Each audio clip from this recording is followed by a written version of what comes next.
Welcome everybody to another session about the series that we are doing on the book called Adult Children of Emotionally Immature Parents. Okay, we are covering this beautiful book that I read last year. My wife also has read, and I actually listened to it first and then I read it after because I really found lots of amazing things. But this is by the author Lindsay C. Gibson.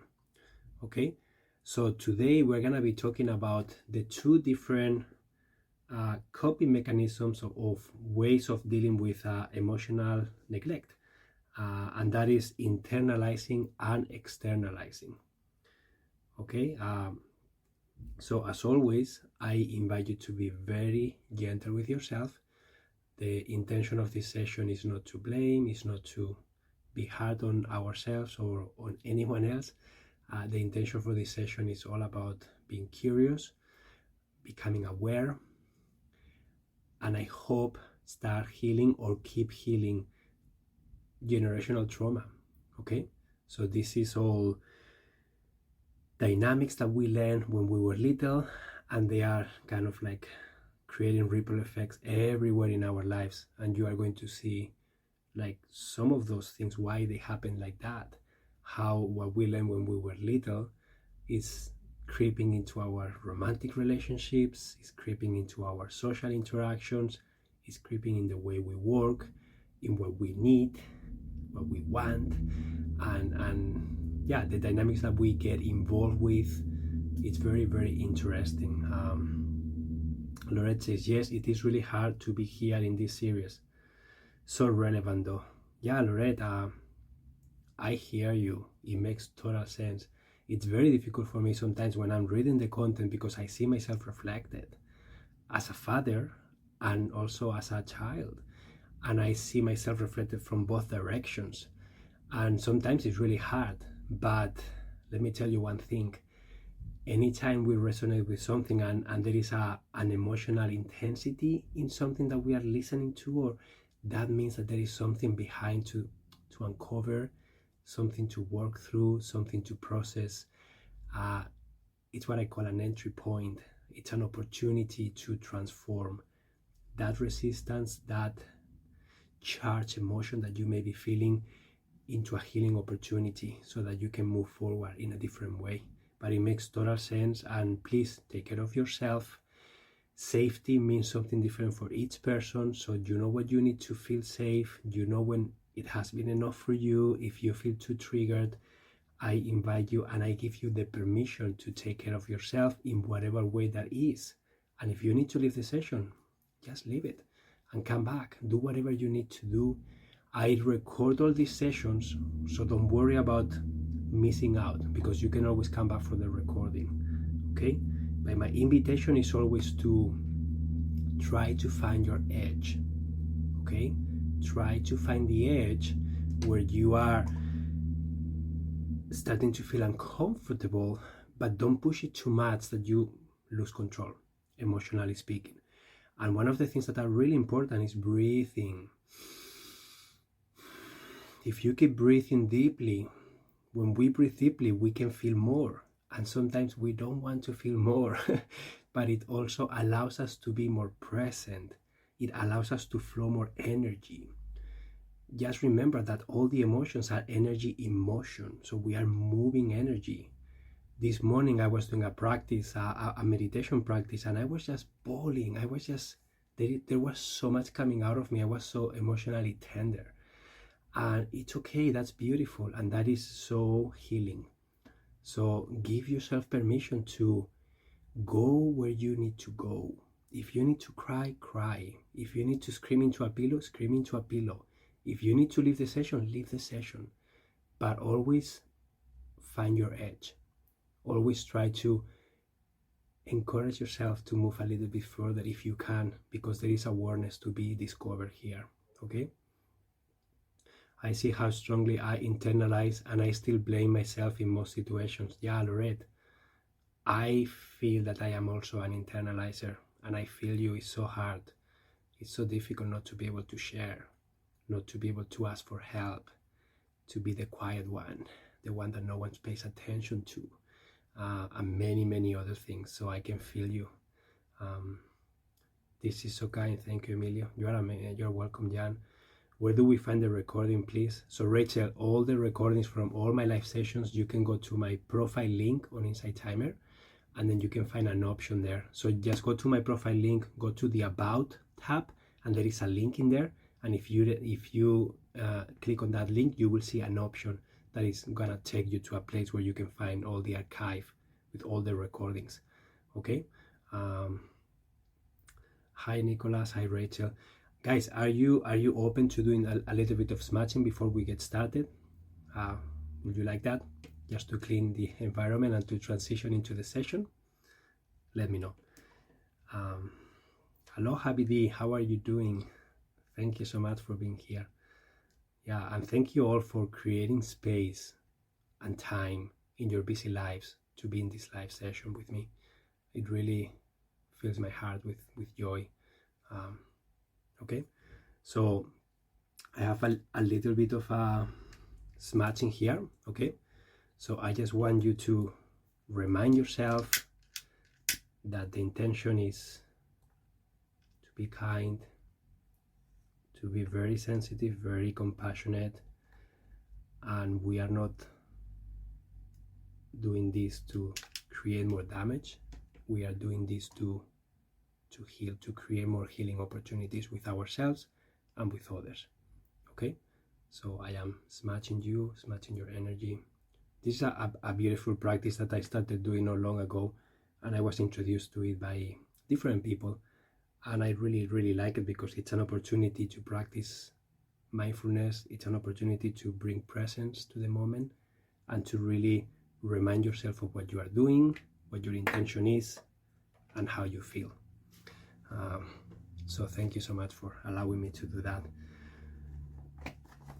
So the book, this is chapter 5, in case you are interested, okay? And again, for those of you, we are covering the book Adult Children of Emotionally Immature Parents, and we are on chapter 5. So in chapter 5, there are a couple of concepts that the book talk about that I find very interesting.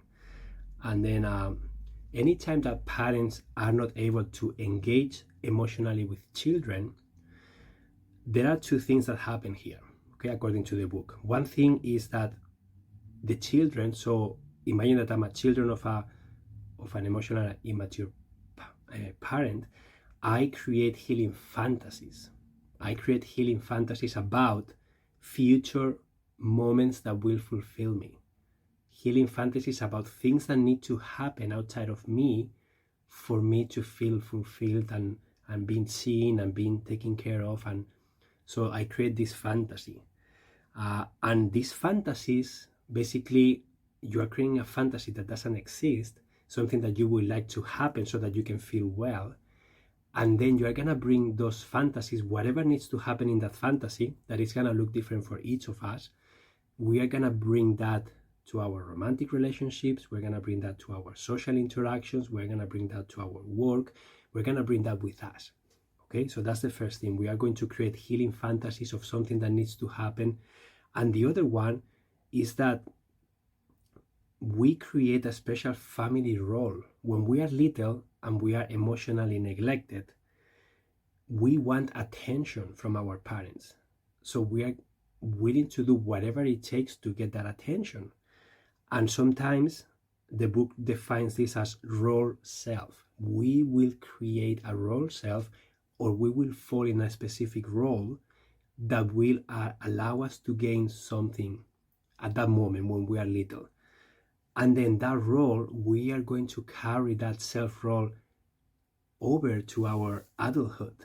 And unless we do work, unless we become aware, unless we heal that part of us, we are going to keep repeating that over and over everywhere we go.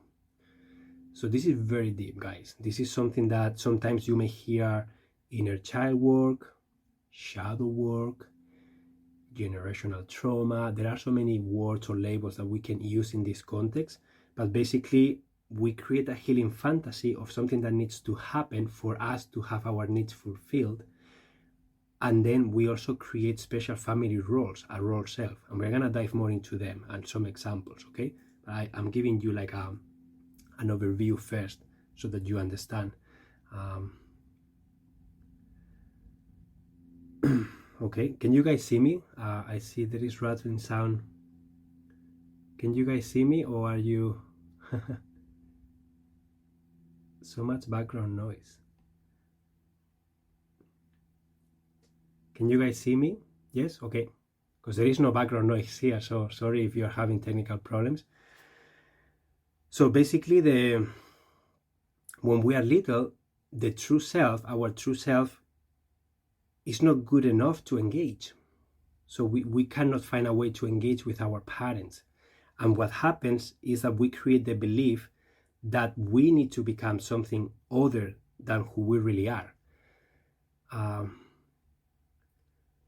So basically, children of emotionally immature parents are going to create the belief that they need to become something different than their true self in order to receive, to be noticed, to be cared for, and to be engaged with.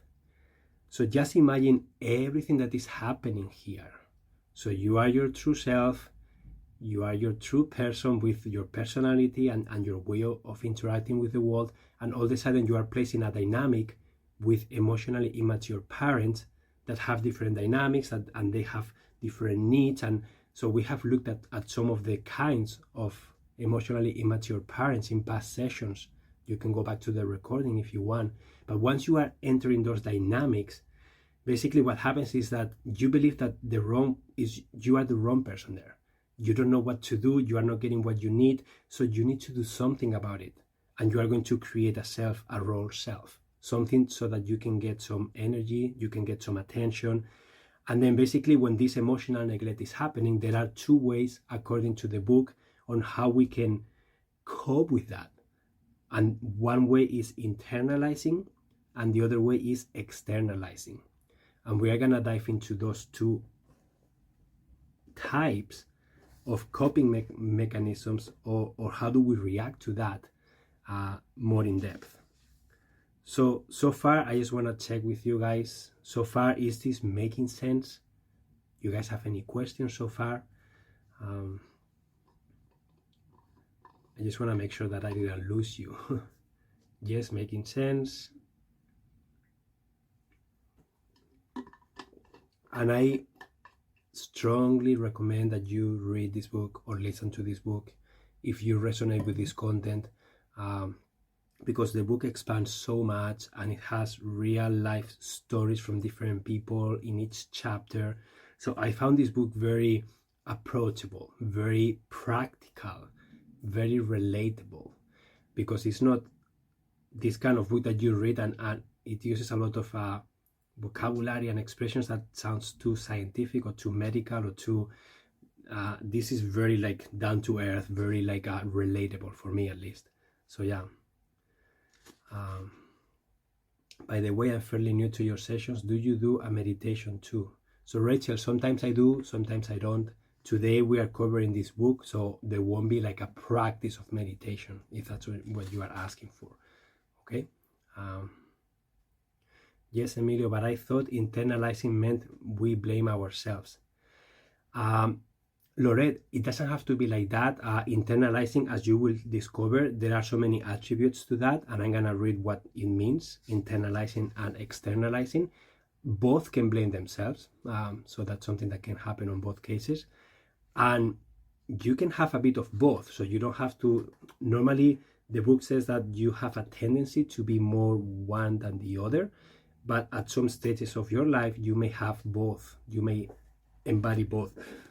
So the book is Adult Children of Emotionally Immature Parents by Lindsay C. Gibson. Okay, for those of you who are just joining. Jessica says, do you have advice for me, please? I am a parent and I have been under pressure recently, and I lost it with my 15-year-old son over a series of choices he made. I said things I regret, and now it was damaging for him. Yeah, Jessica, first of all, I really honor for you to own this, right? I really honor your willingness to really repair. And I think that that's what's needed, right? When you do something that you don't like, or you do something that is hurtful, you have to try and repair that. How do you repair? Well, clear communication and healthy communication can be a good starting point, using some structure that I covered in past sessions, like a non-violent communication structure can be nice. The imago dialogue structure or intentional dialogue structure can be nice. And really ask for forgiveness, own what you did, emphasize with your son, like, I can imagine how when I said that, you may have felt X, Y, and Z, and things like that. And yeah, just model to him what it looks like to apologize, what it looks like to share your feelings and how you are feeling, and the impact that your actions and your words could have, and even the reasons why. What were you feeling when you were doing that? Because you can say something like, I can imagine that when I said that to you, you felt X, Y, and Z. I'm really sorry that I did that. At that moment, I was feeling this, this, and that. This is not an excuse of why I acted that way, but now I see that that has a very negative impact on you, and I would love to find a way to repair this, and I would like to tell you how much I love it, whatever. So just be honest. But I think that is a really good example on how to don't be an emotionally immature parent. But we all go there, so don't worry, like myself included, everybody goes there. And when we fucked up, when we make a mistake, let's just own it. Many times I go to my daughter, 5 years old, and I lose it on her because she does something, she triggers me, I am out of patience that day, I'm tired, whatever, and I will lose it at her, or I will make a comment, or I will elevate my voice, I will do something, and then she will start crying, and I will be, oh. So that's my opportunity to stop, self-regulate, breathe, and then create space, ask for forgiveness, explain what happened, and then really model to her what it means and how it looks like to really be sorry about something that you did, and repair as much as you can. So I hope that you have good luck with that, and I hope it works well. Do you have those techniques listed somewhere about talking to teen? Sama Star, I have some lives recordings on healthy communication and imago dialogue and non-violent communication that you can listen to. So I will invite you to do that, and that will give you a lot of context. You can also like Google imago dialogue and non-violent communication process, and you will find the structure is very easy. It's just four steps to follow, and you can model that. And I'm happy to help further if you need more help. Okay.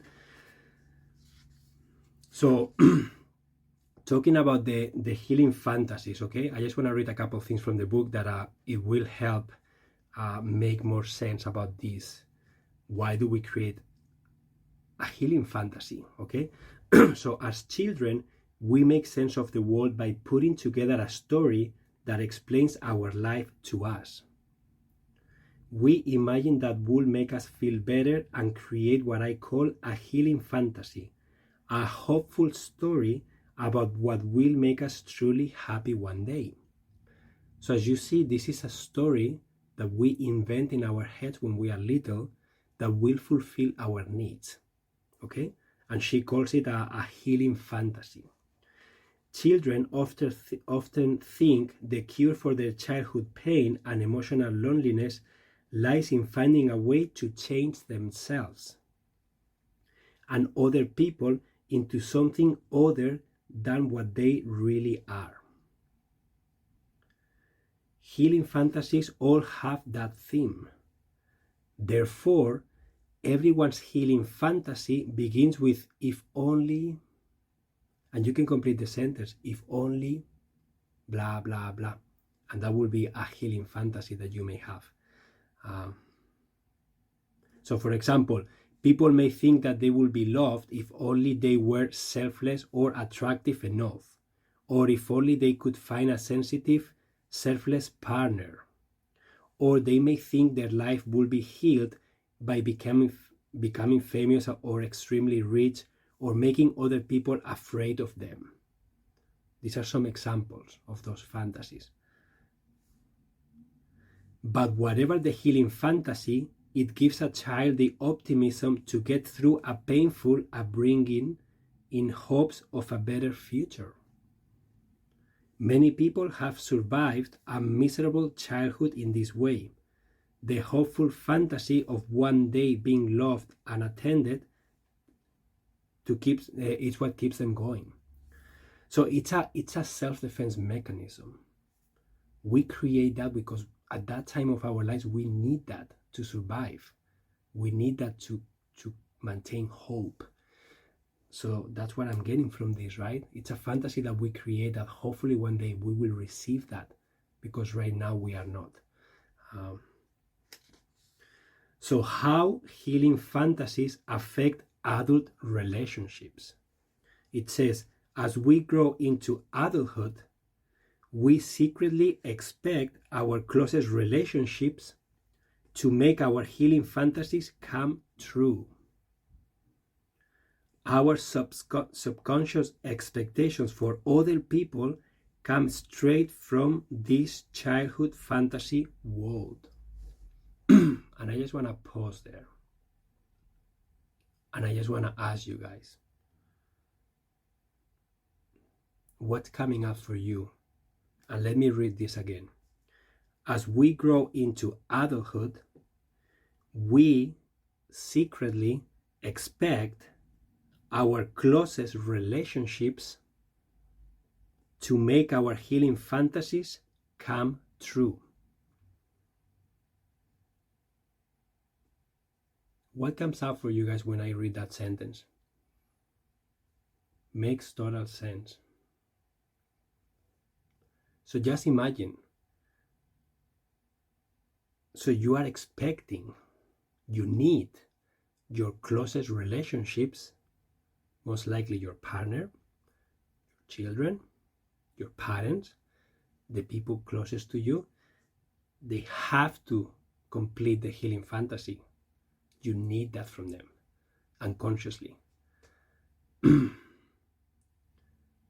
So that is really eye-opening right there. And this is why this series is so powerful, because we all have some sort of healing fantasy in our heads that most likely is unconscious, and we are bringing with us everywhere we go.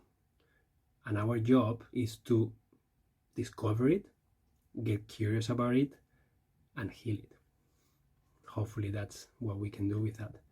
Big burden to place on them, and when they don't match up, the relationship fails. Rachel, absolutely. I am doing a course, actually with another teacher here on Insight Timer,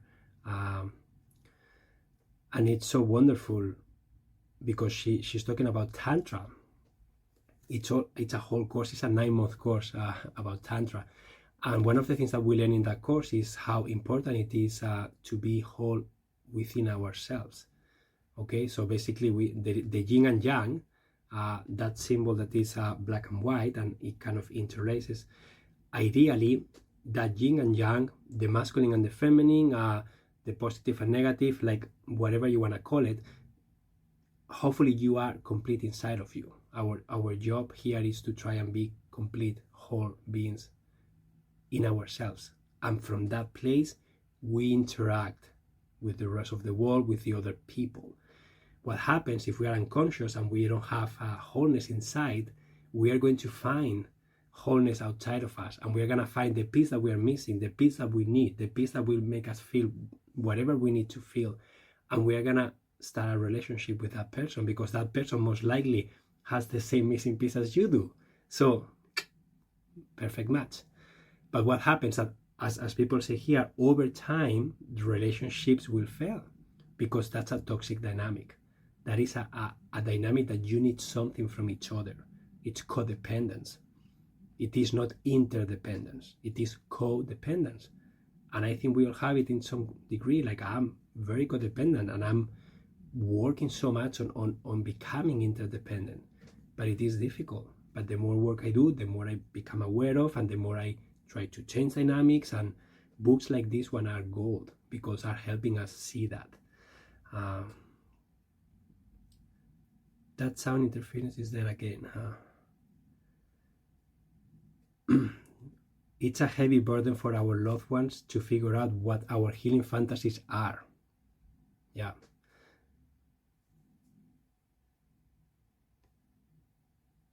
Sorry about the noise. I don't know what it is, but there is nothing here making noise that I'm aware of.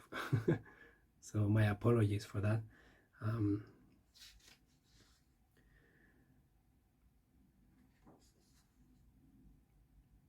So about the developing a role self, do you guys have any questions about?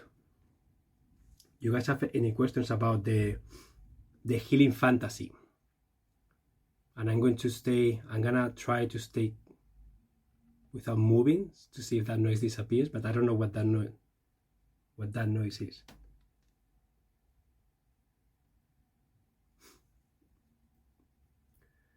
The most misunderstood face in American cinema is the one from Jerry Maguire. You complete me. No one can complete you indefinitely. You must find your own way. That's beautiful, Isadora. You complete me. Yeah, exactly. When you say that word, when we need someone else to complete us, we are not whole. There is something there that we need to heal because we are needy. Because we need something from the other person. And we most likely expect something from the other person. And that is not a healthy relationship.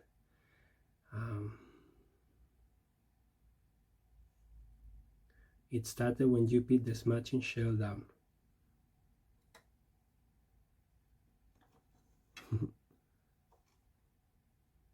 My computer fan is going on, so maybe it's the computer fan, and there is nothing I can do about that. It stopped now. Okay, amazing. I don't know what that is. The mystery sound. So let's look at developing a role self. Okay. So we talked that the role self is something that you create when you are little, so that you can get attention, you can get some kind of emotional connection, and it's something that you put on top of your true self. So basically, you find out that your true self is not getting what it needs, so you create a role self, you put a mask on, you embody someone different to get what you need. So in here it says that you develop a role self that will give you a secure place in your family system. So you are going to create a role self that will create a secure place in your family system, whatever that is for you. Okay? It says this sort of role self gradually replaces the spontaneous expression of the true self. So basically the true self gets buried down and you create a role self that hopefully will get their needs met, emotionally speaking, okay? So this process, of course, is unconscious. Nobody sets out to do it deliberately. So this is something that we do unconsciously. It's a protection mechanism, right? But as adults, we tend to keep playing our role in hopes that someone will pay attention to us in the way we wished our parents had.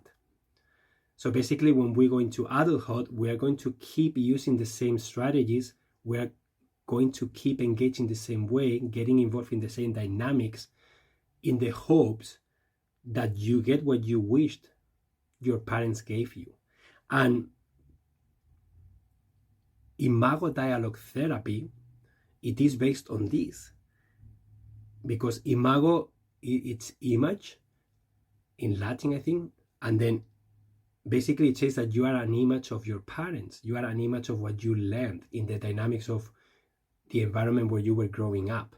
So basically you are an image of those dynamics and you are bringing that into your partnerships, especially with your partner, romantic partner.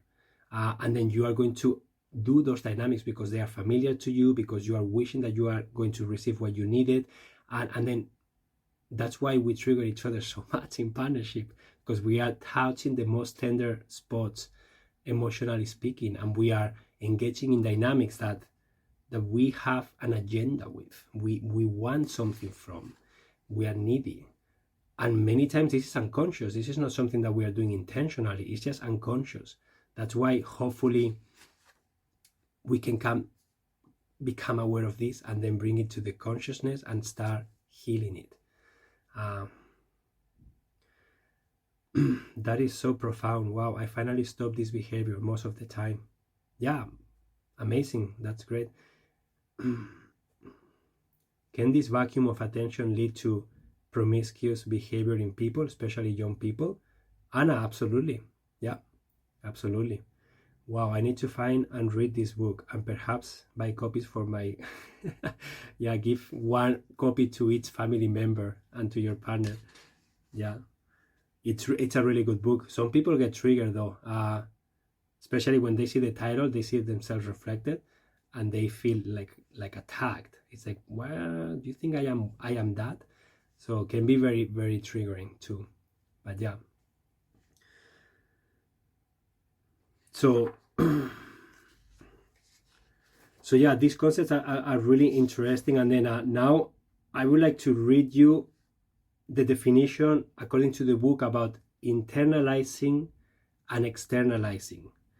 And the book labels people as internalizers and externalizers. I personally don't like labels, but I will say that you can cope with an internalizing mechanism or an externalizing mechanism.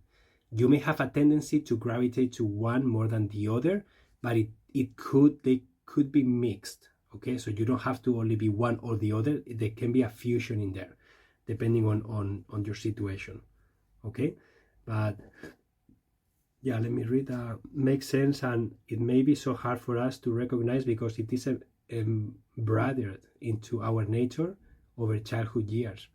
Yeah, Catherine, that's been happening for, I don't know, I am 44 years old, so how many years have I been repeating the same thing over and over and over? That's why this healing work takes time, because can't heal in 1 year everything that happened the last 44 years. And the older you get, the more stuff probably you have to look at, process, heal. But it's never too late either, right? It's never too late. Yeah, so let me read internalizers. And if someone can, yeah, or 60 years, Catherine says. If someone can put the name of the book on the chat for people who are joining now, that would be great. So internalizers. Internalizers are mentally active and love to learn things. They try to solve problems from the inside out by being self-reflective and trying to learn from their mistakes. They are sensitive and try to understand cause and effect. Seeing life as an opportunity to develop themselves, they enjoy becoming more competent. They believe they can make things better by trying harder, and they instinctively take responsibility for solving problems on their own. Their main sources of anxiety are feeling guilty when they displease others and the fear of being exposed as imposters. Their biggest relationship downfall is being overly self-sacrificing and then becoming resentful of how much they do for others. So that was internalizers, coping mechanism of internalizing things. And I can read the externalizers if you guys want, and then we can chat about them. Thank you, Becca, Kasia, and Adela for posting that in the chat, the name of the book, Adult Children of Emotionally Immature Parents, and for putting the author. It's a beautiful book. I recommend you guys to really read. Are you guys ready for externalizers? Or do you have questions or you want to have comments about internalizers?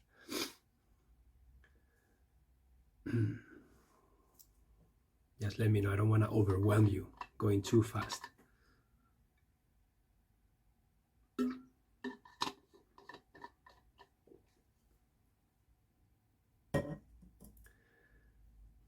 Oh my goodness, I am such an internalizer, Catherine says. I am an internalizer too, Catherine. Please reread Internalizer. Yeah, I can do that. So I'm going to read, excuse me, Internalizer again, okay? Internalizers are mentally active and love to learn things. They try to solve problems from the inside out by being self-reflective and trying to learn from their mistakes. They are sensitive and try to understand cause and effect. Seeing life as an opportunity to develop themselves, they enjoy becoming more competent. They believe they can make things better by trying harder. So they believe that they can make things better by trying harder.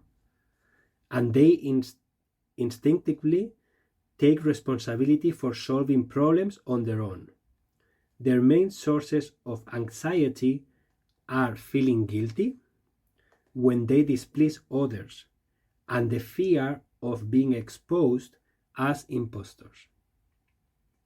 Their biggest relationship downfall is being overly self-sacrificing and then becoming resentful of how much they do for others. So that was internalizers, okay? And again, you are going to resonate with some of these, and probably externalizers, you may see something there too for you. But the book says that normally we all have a natural tendency to gravitate more into one or the other. But that doesn't mean that you won't have characteristics of both. Okay? So I'm going to read now, and you are welcome, Samstar. Thank you for asking for what you need. Thank you. If I don't want to do it, I will say no. So don't be shy to ask, okay, for what you need. So I am going to read externalizers now. Externalizers take action before they think about things. They are reactive and do things impulsively to blow off anxiety quickly. They tend not to be self-reflective, assigning blame to other people and circumstances rather than their own actions. They experience life as a process of trial and error, but rarely use their mistakes to learn how to do better in the future. They are firmly attached to the notion that things need to change in the outside world in order for them to be happy, believing that if only other people will give them what they want, their problems will be solved. Their coping style is frequently so self-defeating and disruptive that other people have to step in to repair the damage from their impulsive actions. Externalizers feel that competent people owe them help and tend to believe that good things have come to other people rather unfairly. Regarding self-image, they either have very low self-confidence or a sense of inflated superiority. They depend on external soothing, which makes them susceptible to substance abuse, addictive relationships, and many forms of immediate gratification. Their main source of anxiety is that they will be cut off from the external sources their security depends upon. Their biggest relationship problems include being attracted to impulsive people and being overly dependent on others for support and stability. So that was the externalizer. It resonates with me too. That is what I meant by saying I was to blame. I mean, I take responsibility about everyone's feelings. Are externalizers control freaks and vice versa? Sounds like a narcissist. So I am sure that the book talks about these two coping mechanisms, but again, every person is unique, every situation is unique, and this can merge in many different ways, okay? And you guys are asking, control freaks mean externalizer, and narcissistic sounds like that, and it may be a yes, it may be a no, it may be a yes on both, and it may be a no on both. It depends on how much of it this person has and the behaviors that they are demonstrating, and it depends on every specific situation too. So it's very difficult to generalize, okay? Yeah, but control freaks, I don't know if that is true. It could be, but basically the main difference here are that internalizers are more, they look inside, they self-reflect, they try to please people, they try not to create disturbance, they normally eat their feelings, they normally don't feel that they deserve to get help, they go unnoticed very easily because no one knows they need help or what they need because they don't express things, you don't hear them, right? And externalizers, they are more impulsive, they are more external, they are bigger, they are more expressive, and they are more about finding things outside and asking for what they need. And so many times, if you have a sibling that is one and you are the other, most likely your parents are gonna pay more attention to externalizers than to internalizers because they are blowing things up, because it becomes unmanageable, because they are always like creating a scene and they feel that they have to manage that. The other one, if it's an internalizer, you don't even know what's going on inside. And I think I'm an internalizer, 100% down. Externalizers blame others and tell people to stop talking, so they undo all the talking. Yeah, so Trish, that sounds like a narcissistic, right? But again, I don't really like labels because labels, it creates a box, and I kind of like more the fluidity of these tendencies, these behaviors, these kind of personality traits, or however you want to call it. They can show up in many different ways, and it can be true and it cannot be true depending on the specific situation. Okay, but knowing this, I am sure that while I was reading this, you guys were resonating with something. You were seeing, oh, that was me when I was little, or oh, that was my father when I was this age, or my brother was behaving that way. So you are starting to connect, you are starting to become aware, and hopefully you are going to start understanding dynamics, uncovering family systems, uncovering self roles that you may have created, uncovering these healing fantasies that you may have. And we're gonna do an exercise on that. We have a little bit of time left, so I think I would like to do something that is going to help you hopefully find some further answers.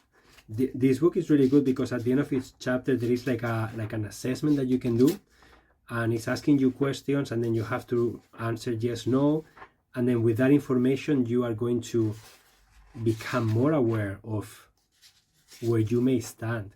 And it's also important to do that assessment with a specific thing in mind, a specific situation in mind. I don't invite you to generalize, okay? Because let me see if I can find, because there were two.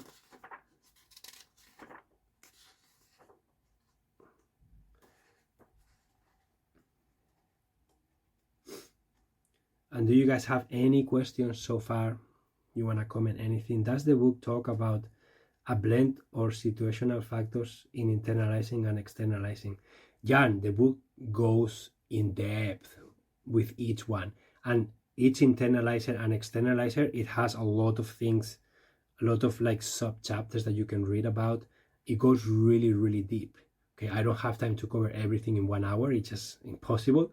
But yeah, there are so many traits, and what I like from the book is that she shares a specific story of a real life person, of a client that she had, or a persona that embodies that kind of energy, and then she shares specific situations, dynamics, what happened, how it unfolds, so that you can see yourself and your family reflected in many of them.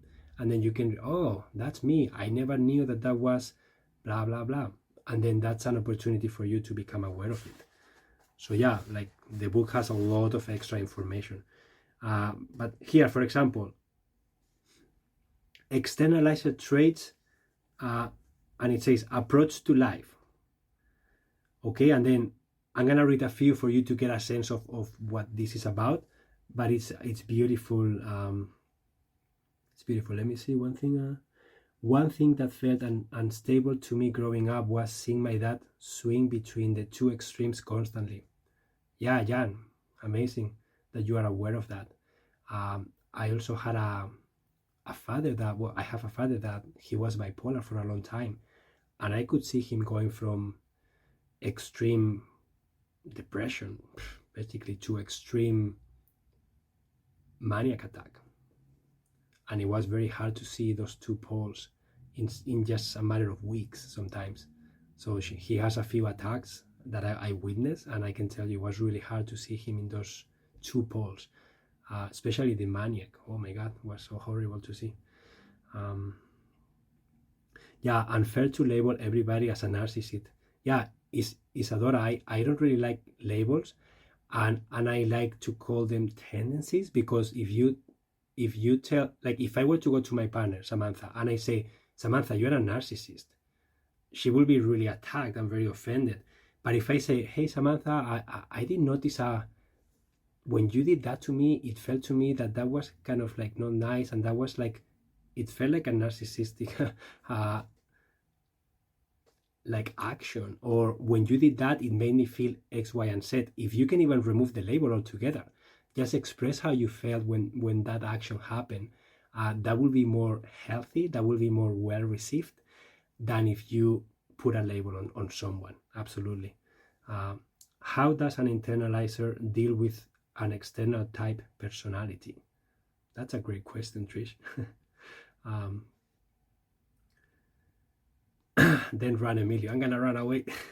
So the book says that at the end of this chapter, the rest of the book is all about, if you are noticing things, if you are understanding the concepts, if you are curious and willing to work on this, then keep reading.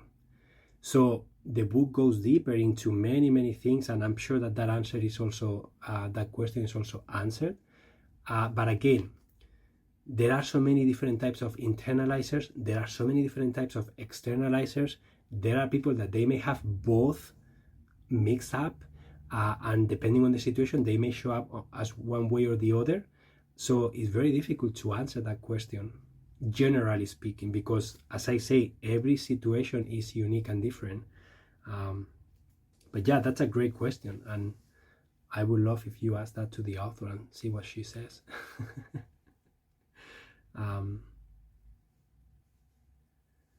But yeah, the book also says that if you are willing, it's really nice for internalizers to become more external and for externalizers to become more internal, because that way it's like the yin and yang that I was talking about.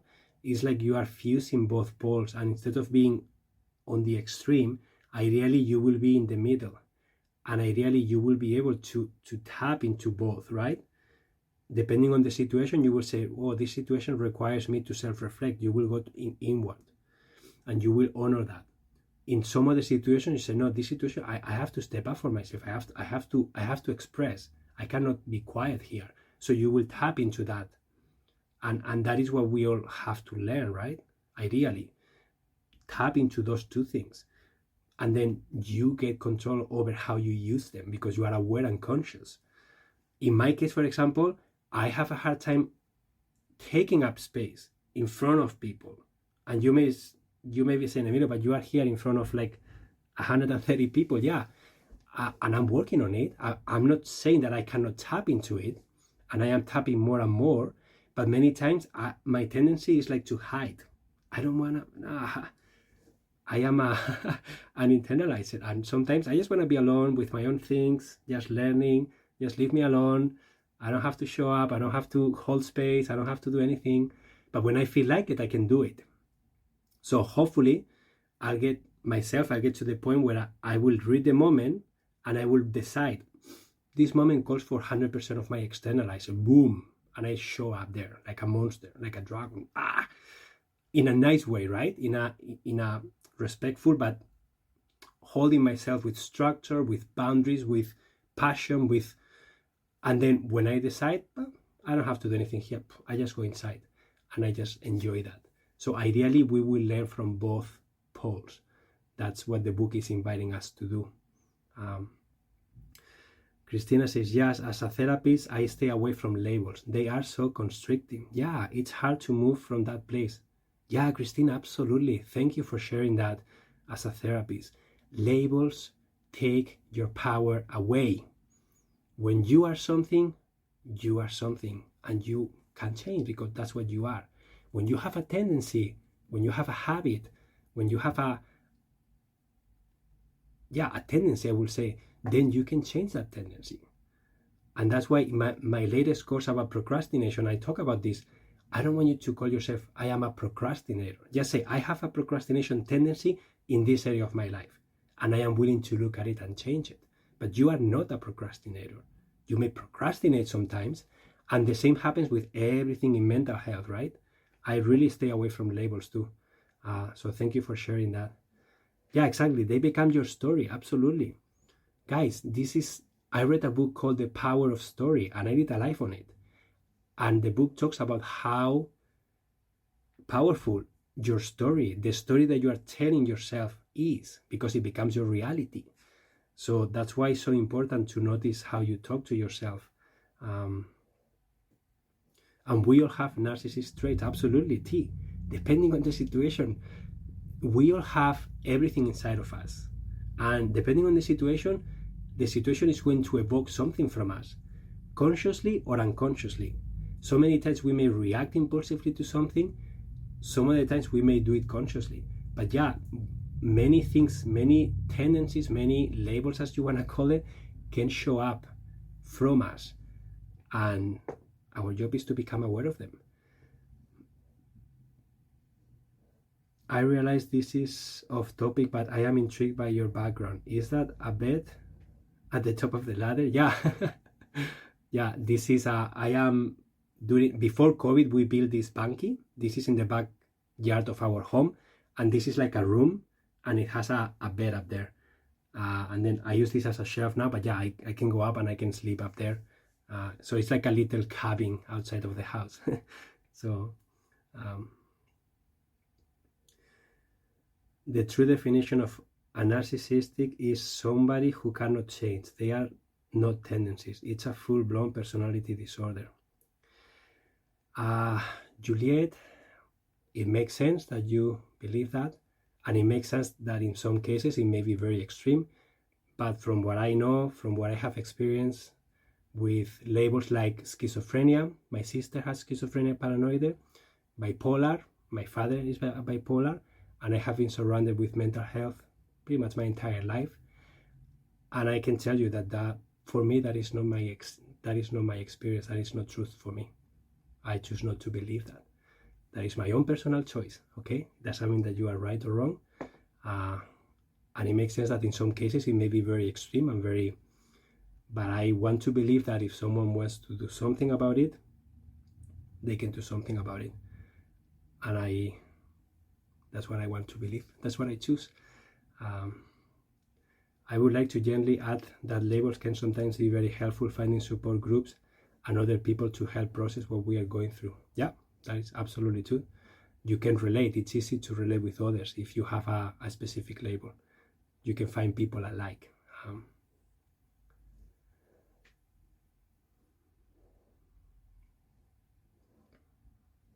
One cannot self-reflect is where conflict resides. Throwing that in. Amazing. So we have 5 minutes left. You guys want to keep having questions, or you want me to read some of the sentences that the book has about externalizer traits, for example? We can just keep chatting for the last 5 minutes if you guys want to.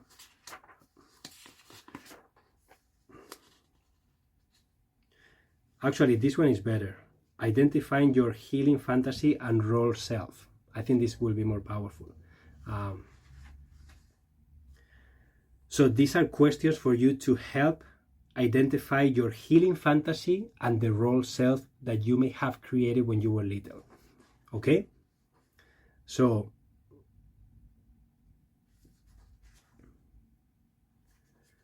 I'm gonna read the sentences, and then there is a blank space where you will fill it in with your experience, okay?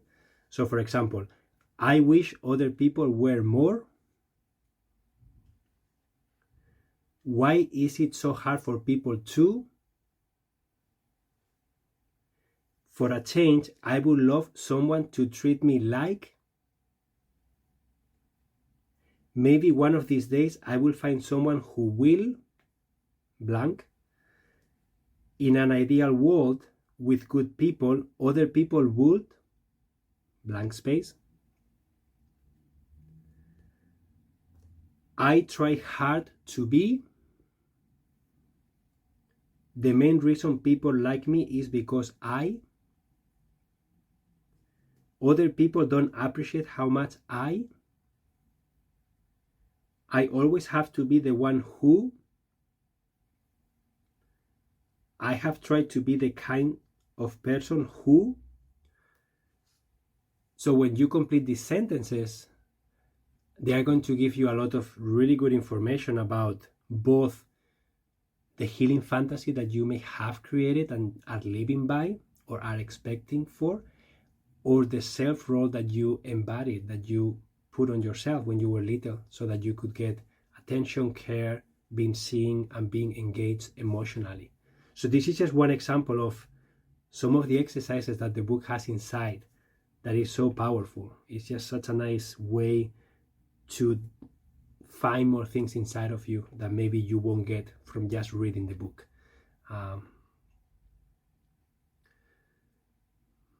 Great sentences for reflection. Yeah.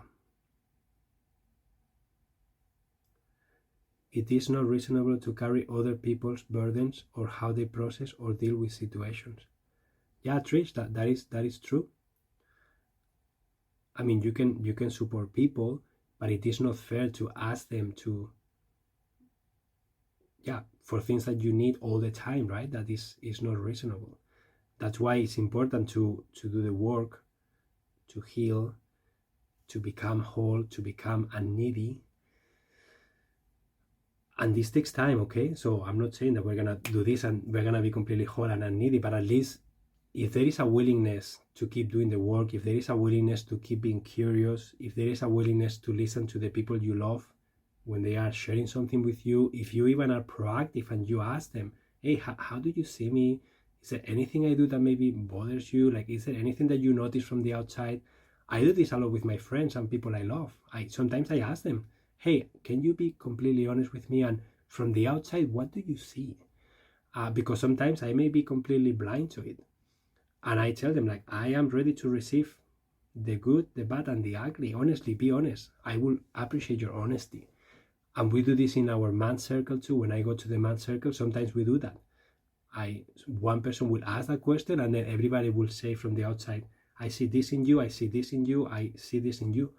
And you have to be willing to receive that. But which book is this? I joined later. So Manja, the book is called Adult Children of Emotionally Immature Parents. Okay?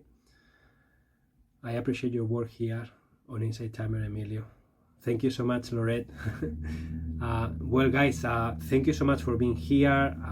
I hope that you enjoyed this session as much as you could, because I know it's a really hard session. I know it's very emotional, and I know it must be really bad for you. Thank you guys so much. I am seeing messages that no sound, so thank you so much. I hope that you guys can join me next live, and let's just do a little bit of a smudge, okay?